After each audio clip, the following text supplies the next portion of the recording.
GM, GA, GE, what is going on, ladies and gentlemen? We are back for another episode of Cup of Joe with Web3 Joe. That's Web3 Job, Ops, and Events, your hub, headquarters, home base for all things Web3 talent and recruitment.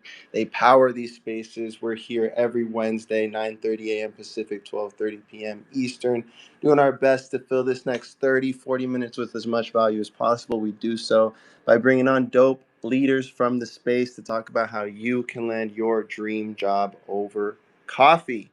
Shout out to anybody listening, whether that's here on X, whether you're listening to the recording on Spotify or YouTube. We appreciate you and hope we can catch you at more shows. And let's go ahead and get started. We got some awesome guests with us here today. First of all, we're going to introduce Miss Mariia Yatsenko. I hope I said that correctly. She's the head of marketing over at Centrifuge. And we've also got none other than Mr. FattyBagz. He is the CMO over at OlympusDAO. Thank you both so much for being here with us today. Mariia, I'll throw the mic over to you first. How are you doing? Happy Wednesday. Thank you for stopping by. Thank you for having me. Happy Wednesday. Hey everyone, I'm Mariia Yatsenko. Yes, you pronounced my surname correctly. I'm the head of marketing at Centrifuge, and Centrifuge is the leading tokenization platform that works on the intersection of traditional finance and with crypto native organizations. So I'm leading the marketing, and hopefully today you will share some insights that would help you land the job in Web3. Absolutely. Thank you so much for being here with us, Mariia. It's an honor to have you. Bags, how are you doing, man? Happy Wednesday. Thank you so much for stopping by. Yeah, man. Thanks for having me. I appreciate it. I'm doing well. My name is FattyBagz. I've been in Web3 or crypto, if you will, since 2014, the early days of mining Bitcoin. I'm currently the CMO over at Olympus. We're a decentralized finance protocol. So we're building programmable monetary infrastructure. And at its core is OHM, a treasury backed token held and managed on chain. And we can get into that a little bit more later. But thanks for having me up, bro. Absolutely, man. Thanks a lot for stopping by. Glad we could finally make it happen. Let's go ahead and dive into it. You both gave a brief intro just now, but I'd love to dive in just a little bit further before we dive into the nitty gritty. Mariia, are there any milestones that you're especially proud of since getting involved professionally in Web3? Yeah, for sure. I'm in the space from 2022, and initially I joined a company called Ramp Network. They are building the on-ramping, off-ramping solution for companies and users. So that was a perfect start for myself to learn crypto and learn how like traditional users, traditional industries approach Web3 and what is the path for a typical person to onboard into crypto. So I was learning it while I was also marketing it, and that's the perfect start. So the first milestone I'm proud of is just like getting into the space in the first place. I think this is a major achievement for anyone who is coming from traditional marketing space. And of course, this last year I joined Centrifuge, and this was like joining a rocket ship. Centrifuge has built so much through the last year, and I was a part of doing all the launches, of doing all the partnership announcements. We've reached 1.3 billion TVL. We onboarded big traditional institutions like Janus Henderson, S&P Global, Apollo. We've collaborated with Sky Ecosystem, Solana, Ethereum, Aave, Morpho. So, I mean, there are a lot of different milestones that we achieved last year, and this is like amazing year that happened to me with all these things. Well, congratulations, Mariia, on an amazing year. Of course, wishing you nothing but more milestones moving forward. Bags, same question to you, man. Any milestones that stick out to you when you think back on your time professionally in Web3? Yeah, for sure. I'd say 21, myself and the individuals assisting with marketing at Olympus. I think we ran the protocol up from 12 million market cap up to 4.3 billion in a couple months, which was a fun thing to do. Went parabolic. I helped build one of the largest DAOs in DeFi's history, which was a lot of fun as well. Talk about building the airplane while you're flying it. There was a lot to learn about parabolic growth and getting the systems in place in order to support that kind of growth. Fast forward, I was asked to work with Reddit as one of their flagship ship artists for the Reddit Avatar program. So we helped build that out. On top of that, I started to dive into NFTs pretty early on and was doing one-of-one art and was able to onboard a lot of the individuals from Reddit who had no idea that it was a Web3 crypto thing, and taught those individuals what crypto was really all about and helped keep them and retain them in the space. So pushing growth forward that way. Had some pretty successful art sales. I think my record was over $80,000 for a single piece. Did almost $1 million in sales total on my one of one art, which was something for me was kind of shocking because of the fact that I don't really consider myself an artist. Also, maybe it's the what do they call it, the imposter syndrome. So I've come to accept that. Fast forward a bit, still rocking and rolling with Olympus very heavily, which is great. We started to take a deeper dive into institutional awareness and pushes here, working to build alongside of TradFi and legacy financial systems to create a better money. So that's been very rewarding. And then my main focus alongside of Olympus is AI. I've been very, very big into the education and design side of AI and engineering side of AI. I've done 80 million views on TikTok in the last, I want to say, 3 months, under 3 months, across two accounts. I think with my top video doing 22 million or something near that at this point in time. So now I've been taking that experience and rolling it into tying it into my marketing systems, and then working with brands to inject their media into AI in a subtle way that creates a large amount of awareness and effective funnels. So those are really what I'm proud of right now, is just cooking ideas heavily with AI and focusing heavily on marketing, and obviously pushing the space forward as much as I can because I believe in Web3 and crypto. Man, Bags, I gotta tell you, bro, I don't know if you're doing enough. I don't know if you're doing enough. I think you gotta you gotta hit the gas. No, that's incredible, dude. You said 12 million. You said 4 billion with a B on OlympusDAO. You said 80 million views. You said $80,000. I think was your highest sale. You're everywhere. You're everywhere, crushing it, and that's amazing. That's exactly the kind of people we want up here sharing game. And of course, Mariia as well, crushing it as well. So beautiful. We have set the stage. Let's go ahead and dive in. And actually, I want to kind of extend off something you just touched on, guys, which is imposter syndrome. We actually don't talk about that too much on this space. We probably should talk about it a little bit more. But since you mentioned it, can you talk a little bit about that feeling? Is it still something you experience, and how do you overcome it? Yeah, no, it's super valid. Yeah, it's one of those things where you'll try something new and then maybe you're actually pretty good at it, but you're stuck in disbelief in the fact that you are good at it. And a lot of people probably suffer with it. I think it's mostly the artist types that deal with it. It's like you've been doing something maybe for so long and haven't considered it maybe the pinnacle of your craft, and then you start to get recognition for it, and it kind of leaves you thinking like, wait, do I deserve this? Like, am I actually an artist? I started scribbling on my homework in school and got in a lot of trouble for it back when I was a kid. I was like not a very good student, just couldn't pay attention in class. And it was funny to kind of see those scribbles turn into something that was like an income stream. And people were looking at it and going, dude, your art's crazy. It's awesome. Then my stuff gets featured in Times Square in New York. And it's like, still didn't believe it. I'm like, dude, these are like shit. Like, what are people doing buying these, And like eventually you have to nip that in the bud and go, look, dude, like you can't have 10,000 people that are telling you one thing and you be the only one that's the contrary, and you have to accept it at some point. So what I would say to anybody who's a creative type or a professional and they're feeling that kind of imposter syndrome is that you're doing yourself a massive disservice by not believing in yourself. At one point, you kind of just got to let it go and go, hey, you know what? Truth is, I am this and I believe it. And the more you believe it, the more success you'll find in it. Well said. And that's a great approach. Mariia, what would you add to that? What are your thoughts on imposter syndrome, and how do you deal with it? In my time, I always been like not too innovative enough and not traditional enough, because I've started working as a lawyer. Actually, I have master's degree in finance law, so I was in very traditional industry. I have very traditional background, but I was always too innovative for this industry. But then I joined crypto, and I realized that now I'm not too innovative like for this industry. So I'm always in between in what I do, and even in the specifics of my role is that I'm translating from traditional finance into Web3. That means that I'm also in between like this several angles, several worlds. So it can create some imposter syndrome that you're not enough for one or another. What I do to cope with that is just do scared, and like there won't be any chance, or there won't be potentially any point in time where you might not be scared, or you might be super confident.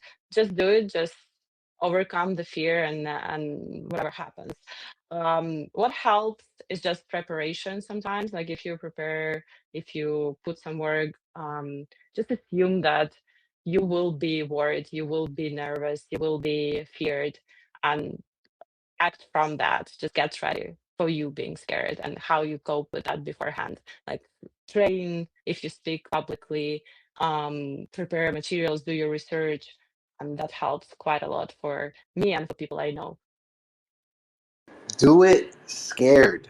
Do it scared. I think that piece of advice right there is something that we can all take away from this space, and it'll probably make us all a little bit better. Just do it scared. And I think I'm a strong believer in like flexing any muscle, even if it's maybe a little bit more of a metaphorical muscle, like doing something scared. Gets you better at doing that, right? So the more you do it, the more prepared you're going to be to put yourself in situations where you can hopefully create some opportunity for yourself. So I love that. Appreciate both those answers. Now let's get into the practical stuff.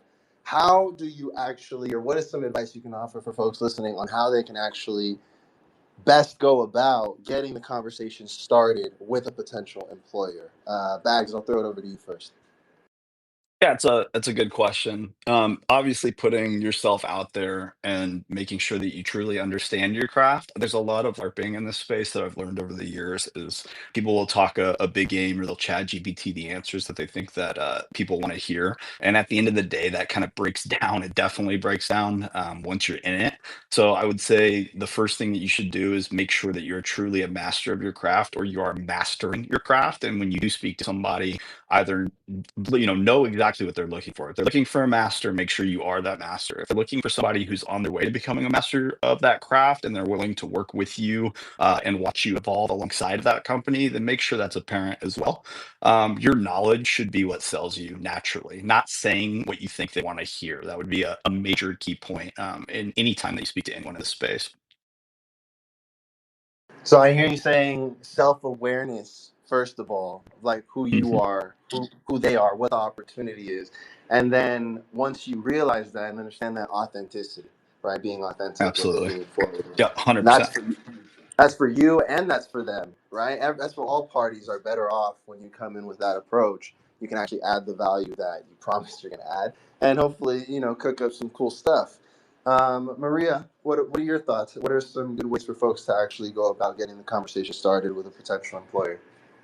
Yeah, I would just refer to what FattyBagz mentioned.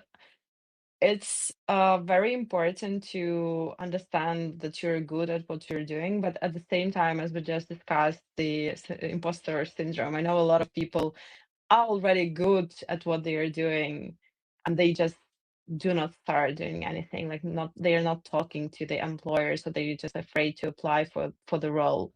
Um, so there is like 2 points that I would want to mention. First, yes, you have to be relevant for what people are looking for. There is no way, like very low chance that like you get hired without skills whatsoever. So like you still have to showcase your skills, showcase your expertise.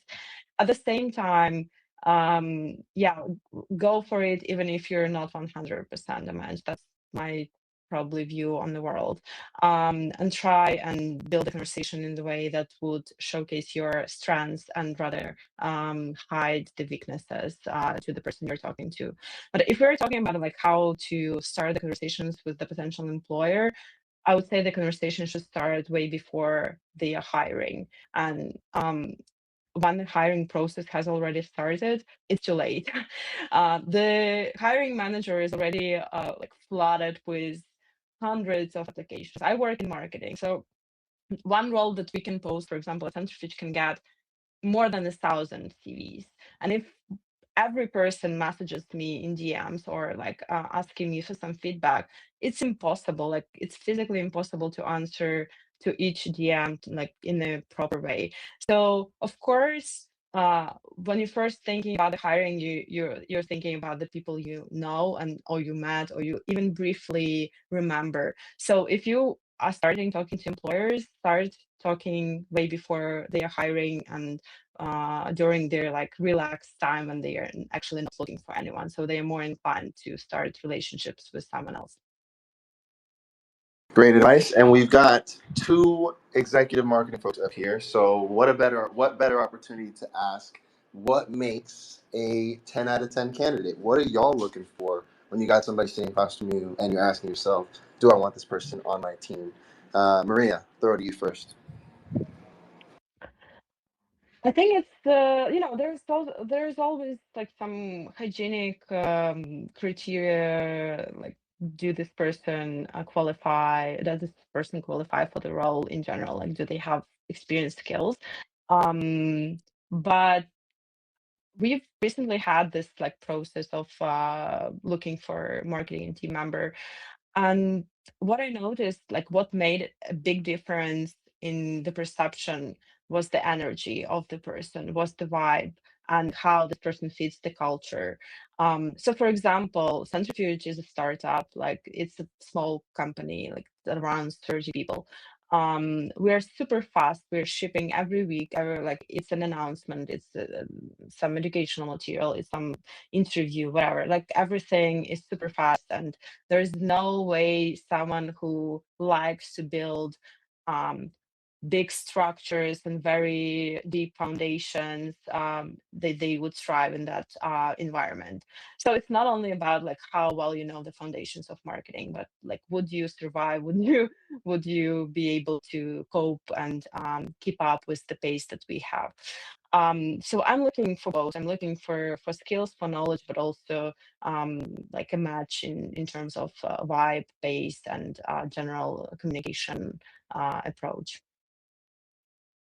Good points to consider. Bags, what would you add there?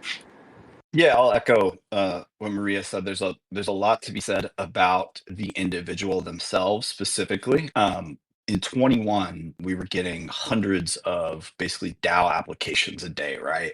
People who said, "Hey, I want to work with this team, and this is what I'm good at." And in Web3, you're dealing with anonymous individuals who can claim whatever they want. So the only way to really vet these people is to one-on-one them, whether that's a call or multiple calls. And at the end of the day, it comes down to what I've coined, it sounds silly, is my unicorn radar. And in Web3, the unicorn radar is everything. Something I've been pretty proud of is that there are individuals that maybe at face value, they're not the best at communication, like speaking in general, right? Like maybe they get nervous on calls or, English is their second language. You can't judge somebody off of that off the rip. What you have to do is be able to see their potential. And that comes with time in Web3. And it also comes with potentially giving individuals a chance, even if they didn't hit the nail on the head in the beginning. I'll tell you right now that some people that I have personally worked with where I was like, oh, yeah, this dude's solid. It wasn't because that first call was perfect. It was because I gave him a shot or her a shot and they showed up 3 minutes early, 5 minutes early for every call. They were proactive in all the messaging. They were doing things that I wasn't asking them to do. So that participation and that willingness to go above and beyond are some of the key indicators early on of an individual that is valuable and will continue to add value to whatever you're building. So at the end of the day, it comes down to vetting. It comes down to how they participate and how proactive they are. And once you start to see some of those indicators or signals, that's a good thing to focus on because that could be somebody who's a unicorn. And again, kind of loop back, This space is full of LARPs. You have to be so very careful. And LARPing, for anybody listening who maybe is not privy to the Web3 lingo, it's live action role play traditionally, which means that you're pretending, basically dressing up as a wizard and going into the woods to play with your friends. And the same thing applies here. It's like people will put on a costume and pretend to be someone they're not. So there's a lot of going back and forth with individuals in this space and cutting the fat quickly. If they're not working out, don't try to make it work. Cut it. There's 100,000 other people out there that want to participate, and you got to be able to go through that throughput and find an individual that will work for you. So don't judge, book by the cover, give them a chance, pay attention to the early indication signs. I think that's encouraging too for folks listening, and it gives more evidence as to why you should be authentic to yourself too, right? Like nobody can fake the funk forever, and then also like, there are leaders in the space like you, Bags, like you, Mariia, who are looking at a candidate as best as you can, wholesomely, right? Everything that comes with the package, and if you are being yourself, even if you don't nail it that first time, if you continue to kind of show the effort and authenticity that got you there in that conversation in the first place, odds are that something can come through. It won't always, but there's something there, and your odds are much better than if you try to fake the funk. And So great points. Gambler, Great points. real Go ahead. quick is something I forgot to add is that individuals can be molded into what you need in this space. And this is a relatively new space if you look at it on an extended timeline, right? So the key is that if they have some of those early indicators that they are valuable, like make sure there's somebody that you can work with to shape. So if they're not perfect off the rip, some of the best people that I know in this space started shaky and became absolute weapons. So just keep that in mind if you're a company looking to bring people on, give them a shot, but also have somebody who's in management or is running the team that is a leader and leads not only with a true North Star, but kindness and willingness to work with people.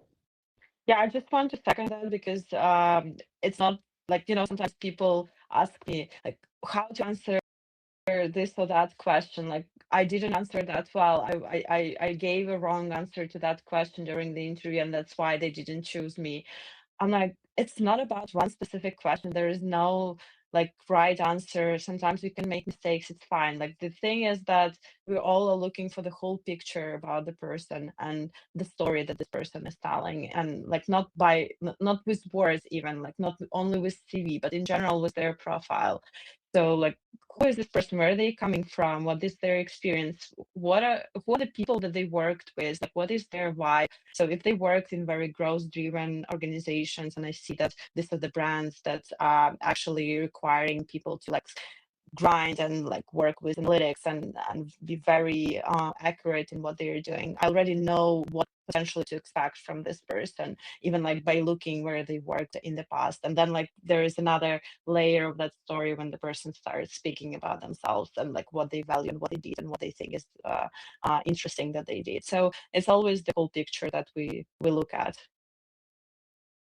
Well said. Well said. Of course, you don't want to leave any value on the table by not looking at a candidate's whole picture, especially in a world like crypto, right, where folks do wear so many different hats. I mean, probably even more true for the team on marketing. We are almost out of time here. We'll be here for another about maybe 10, maybe 15 minutes or so. Shout out to everybody in here. Falco Talks. Shout out to Iceman, Nikki Day. Again, anybody listening recording, whether that's here on X, Spotify, or YouTube, we appreciate you. Here every Wednesday, 9:30 a.m. Pacific, 12:30 p.m. Eastern, powered by none other than Web3 Job Ops. Make sure to show them some love, show our guests some love.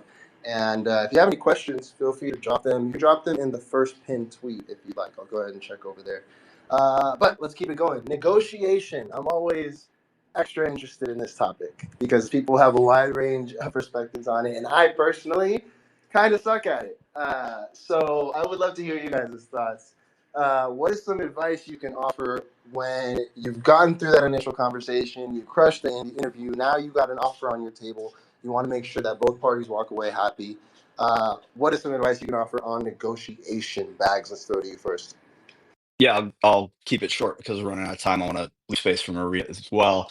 If possible, I always like to put the ball in their court, let them make the first offer.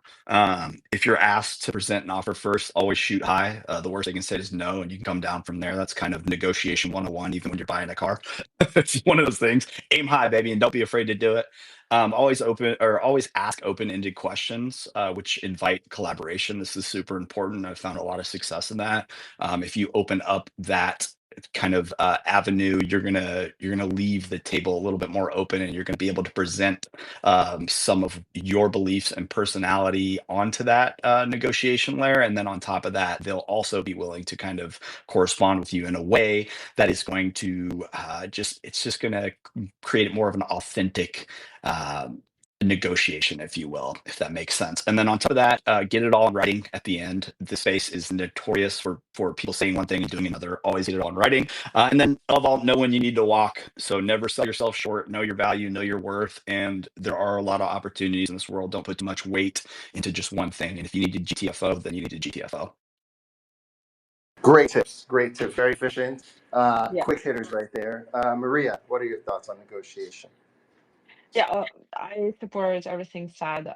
Definitely know your worth and don't just rely on someone telling you that they earn this or that salary in their role. Um, I would go from understanding where you are in the process.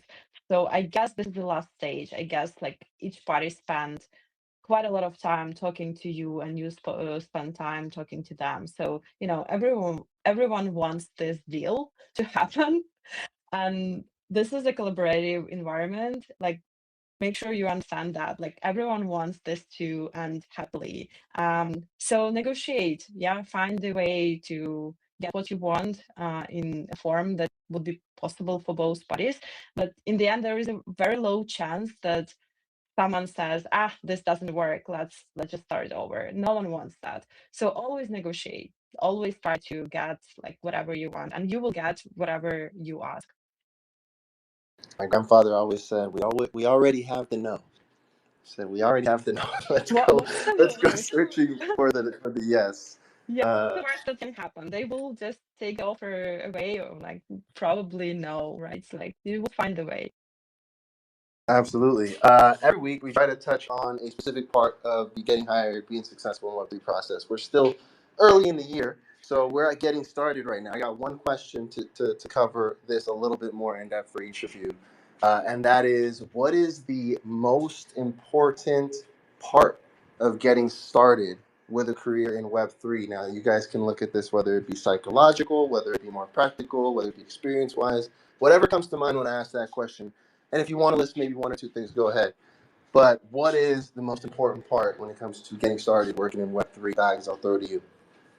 Just get started. Like, dive headfirst in, find a niche that works for you, and get rid of the fear, because you're not going to get a job in this space. You're not going to grow in this space or evolve if you don't get your feet wet. So just get started. Don't put it on the back burner. Find something that resonates with you, and then put all of the effort that you can afford to put into it directly into that. Boom, just do it. Get started. Mariia, what are your thoughts? I would say start like, yeah, you have to be an expert in something that's needed in the space, first of all, like whether it's marketing or something else. But at the same time, build a story that ties with Web3, like show your interest, whatever that is. If you're just trading, that's already good. If you're just like reading something, that's already good. So when I speak to people, I want to understand like, even if they don't have experience in Web3, I want to understand if they're at least interested in that, like what they're doing to get to know more. Do they have a wallet? Did they try any product? Did they watch any show about Web3? Or is it just like random search for, I don't know, for something? Yeah, great point. I always get nervous if folks ask me for my wallet. I hope they're not going to track my P&L because that might not help my chance. But jokes aside, great point. Three more questions. I have three more questions for you guys. They're closing questions. Help us wrap up this conversation. First of all, what is your least favorite and what is your favorite part about working in Web3? Let's go, Mariia, first. My least favorite and most favorite is the same. and no one understands crypto except those people who are in crypto. So it allows me to be a very mysterious person at any party, which drags attention to me. But at the same time, at some point, people just don't know what to talk about with me because they don't know anything about Web3. And this is pain, and this is a blessing at the same time. That's a good one. I think that's the first for this question. I like that answer. Bags, how would you answer that? I'd say definitely least favorite, if we're going technical, would be the constraints. And if we're going to speak directly about marketing, regulations and constraints around marketing. Early on 2021 days, we didn't have a lot of clarity on regulation and what we were allowed to do. So traditional marketing paths, like my background in Web 2, a lot of that stuff could not be used because of the cloudiness around regulation. So that's tough. If you are in marketing in this space, you also know the struggles of being a marketer in this space. There are a lot of things that fall on your lap, and a lot of damage control, and a lot of negotiations on how things need to run, timelines, etc. So a lot of that can be very difficult, especially with remote work schedules. If you're on the other side of the pond, so I would say my least like thing about Web3 right now is just the uncertainty, and then also the assumptions of it being something that is not legit. So when you do speak to people outside of this industry, it's very easy for them to look at it and go, "Oh, you're in crypto, isn't that like scam?" And that's something we've dealt with in general as far as the ethos goes around here. So that is definitely another pain in the butt, is kind of dealing with this notion that it's not a real thing. And it's also the other thing that I really dislike is the fact that we are in a massive bubble. So the people that are in crypto, they think it's the world, and then they don't realize, most of them don't realize when they put their head outside that bubble, that like 98% of people do not give a damn about it, or they don't understand it. So part of our job in this space is educating and making sure people do understand it, so we can usher forward the next layer of evolution for this entire space. So those would be my key points there. Did you say your favorite? Did I miss it? Oh yeah, my favorite is, I'd say, man, being at the forefront of something that is truly going to change the world, and that is changing the world, and putting financial power back into the hands of the people, and really the self custody of what we're building here, and the immutability of the blockchain. So there's a lot of accountability there. The tech and what it is meant to serve is probably my favorite by far. Yeah, that's a good one, and it still trips me out. I've been here like 4 years, and I hear you and others say things like that, and I know you're saying it absolutely unironically because I've been here and I've seen it, but it is a trip. I mean, it's a trip, so I'm grateful to be here for the same reason.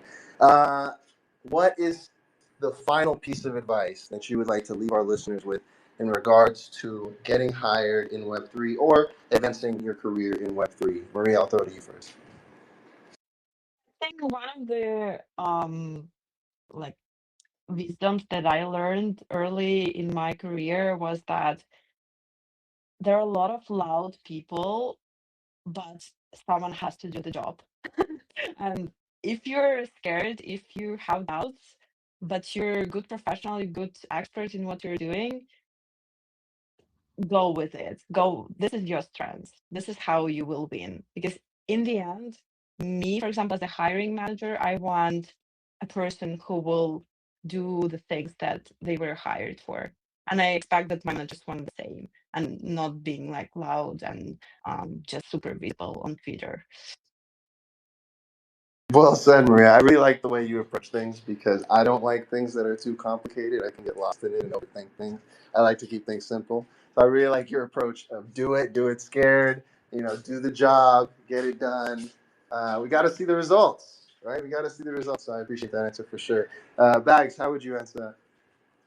I would definitely echo what Maria said. I think she nailed it on the head. Loudest in the room also is usually the weakest. So one thing I would say, that when you get into this space, and super, super important for your own mental health. Well, one, protect your mental health. This space is taxing on the brain, no matter what department of crypto that you're in, if you will. But the one of the main things you should do is never compare yourself to other people. You should take what other people say at face value, dissect it, analyze it, and then take the pieces of that make sense for your workflows and your own personal growth, and utilize that. But never look at these large accounts or the loudest people on the timeline and go, "Oh, I wish I was them," or "Why am I not them?" or how did they get there? Instead of that, focus on your own personal growth in this space, focus on your education, create a strong resume that if you don't have one, start working towards making one. So go and dedicate time and donate time to projects that you believe in, and that will build that resume out.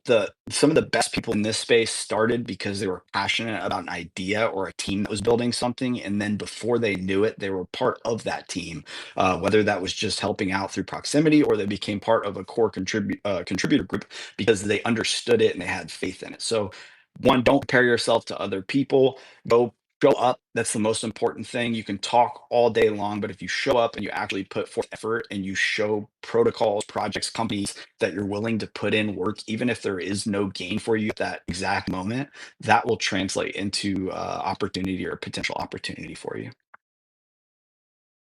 Well said, Bags. Well said, Mariia. I got one more question to wrap this conversation up. You guys have dropped so much game in the last 40 minutes, so we want to make sure that we support you guys. How can we listening make sure that we support you and all the dope teams that you guys are working with? I'll throw to you first, Bags. Yeah, awesome. I appreciate it. Thanks for having us up too. It was really nice to meet you, Mariia, and Gambler, obviously, for having us up. Definitely you can go to my X, which is, x.com/FattyBagz with a Z, FattyBagz. You can find my TikTok content at FattyBagz Official. Again, that's with a Z. And then check out OlympusDAO. It's a project I've been working with for a very long time. If you have any questions at all, please shoot me a DM. They're always open to people who are asking intelligent questions and just want to grow and learn more in this space. You can find OlympusDAO at olympusdao.finance or at Twitter or x.com/OlympusDAO. That's DAO. We're always looking for people who are in TradFi and that are in institutions looking for a smarter money. So please go ahead and shoot me a message if you are curious about how that works and the systems we built. It is definitely important for us to get this across to the world so that it enables people to really participate with money in a way that is far more intelligent than the way that we have set up in traditional finance now. So thank you, man, for having me up. Appreciate it. Bags, can't thank you enough, bro. You dropped a ton of game. Folks, if you're listening, you think you got a little bit of value out of this, I know you did. So make sure you show Bags some love. Give him a follow here on X. Give Olympus a follow. Check him out on TikTok. He's got a lot of game in a lot of places. So take advantage of the opportunity. Mariia, I would love to hear from you. How can we support you and the dope teams you're working with? Two simple things. If you're interested in tokenization, follow us on Twitter, Centrifuge, and reach out if you have any business or any ideas. And if you're interested in marketing in Web3 in general, follow me on Twitter or DM me while I'm not hiring. Let's build relationships beforehand. We'll be happy to meet new people. Thank you very much for having me today. It was very nice to talk and meet you guys. Of course, again, it was an honor. And follow Mariia's advice because that's something we talked about here. These conversations got to be happening way before the job is live. If you're waiting for the job to be posted somewhere, you're late. So tap in with these individuals. That's part of why we come out here to host these spaces. And we appreciate y'all coming out, man. Nikki, Iceman, Chassam, Talks, Day. Shout out to everybody here live. Shout out to everybody listening to the recording, whether that's here on X, Spotify, or YouTube. Again, we're here every Wednesday, 9:30 a.m. Pacific, 12:30 p.m. Eastern. Bags, Mariia, one more time. Thank you both so much for coming out. I appreciate you. We hope to have you back soon. Till then, to all of you, y'all know the drill. We appreciate you. We're rooting for you. And we will see you soon. Take care, everyone.